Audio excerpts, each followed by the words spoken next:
Hi there everyone, it's me again Ma'am J and welcome to another life update.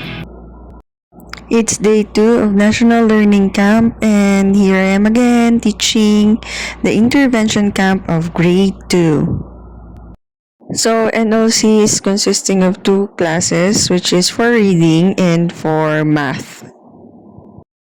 I have 2 learners for reading in the intervention camp and I have 8 learners for math class.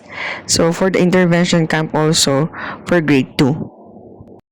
It was actually my first time teaching as a NLC volunteer teacher this year because last year hindi ako nagturo ng NLC.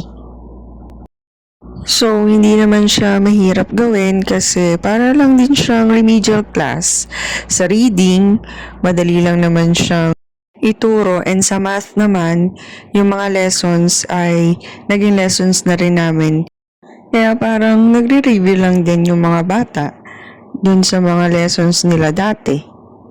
Given na rin naman yung mga materials, unlike last year walang materials, so ngayon magpiprint na lang. So yun lang. Thank you for watching. Kindly like, follow, and share. Bye!